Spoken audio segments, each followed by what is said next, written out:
American media کے مطابق president Trump اس قدر ناراض تھے کہ انہوں نے نیتن یاہو کو پاگل اور ناشکرا تک کہہ دیا۔ اس فون کال کے بعد پریزیڈنٹ ٹرمپ نے یہ امید بھی ظاہر کی کہ جنگ بندی میں توسیع ہو جائے گی اور ایک ہفتے تک ایران کے ساتھ حتمی معاہدہ بھی ہو جائے گا۔ لیکن میں آپ کو بتاؤں کہ نیتن یاہو آسانی سے تو پیچھے نہیں ہٹے گا۔ اس شیطان نے آج ہی اپنے سوشل میڈیا پوسٹ میں اعلان کیا ہے کہ ہم نے اپنے موقف پہ قائم ہیں اور جنوبی لیبنان میں حملے جاری رکھیں گے۔ تو نیتن یاہو کی سرگرمی کے بعد میں سمجھتا ہوں کہ بال اب امریکہ کے کورٹ میں ہے۔ پریزیڈنٹ ٹرمپ کو فوری مداخلت کرنا پڑے گی، ورنہ نیتن یاہو پورے مڈل ایسٹ کو ایک ایسی جنگ میں جھونک دے گا جس کا اختتام کسی کے بس میں نہیں ہوگا۔ بریکنگ نیوز یہ ہے کہ Indian air chief next generation کے 114 رافائل طیاروں کی ڈیل کرنے کے لیے خود فرانس پہنچ گئے ہیں، اور کسی بھی جمہوری ملک میں دفاعی سودے کا یا ہتھیاروں کی خرید و فروخت کا کام وزارت دفاع کی ذمہ داری ہوتی ہے، لیکن بھارت میں سول اور ملٹری قیادت میں اعتماد کے فقدان کا عالم یہ ہے کہ ایئر چیف وزارت دفاع کو بائی پاس کرتے ہوئے خود طیارے خریدنے فرانس گئے، اور گودی میڈیا بڑی فخر سے اس ذلت آمیز خبریں پوری دنیا کو سنا رہا ہے۔ آپ بھی سن لیں۔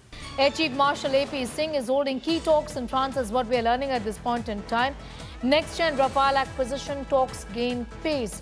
سنا آپ نے، اصل میں انڈین ایئر فورس کی خواہش ہے کہ رافیل بنانے والی فرینچ کمپنی ڈسالٹ جو ہے 114 میں سے 90 طیارے انڈیا میں تیار کرے، اور ان کی دوسری خواہش ہے کہ فرانس مقامی سطح پہ پروڈکشن شروع کرنے کے ساتھ ساتھ ٹیکنالوجی بھی ٹرانسفر کرے اور ان جدید طیاروں کو برہموس جیسے دیسی ہتھیاروں کے ساتھ ہم آہنگ بھی کرے۔ یعنی یہ لوگ اپنی بنیادی طور پہ یوریشین، یورپین اور امریکن ٹیکنالوجی کا ایک دیسی ورژن شروع کرنا چاہتے ہیں۔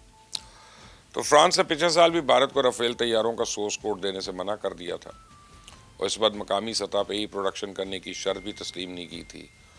تو انڈین ایئر چیف کے اس دورے کا بنیادی مقصد فرینچ کمپنی ڈسالٹ کو انہی دو شرائط پہ قائل کرنا ہے۔ لیکن میں یقین ہے ڈسالٹ $1 کی ڈیل ٹھکرا دے گا، لیکن انڈیا کو ٹیکنالوجی ٹرانسفر نہیں کرے گا۔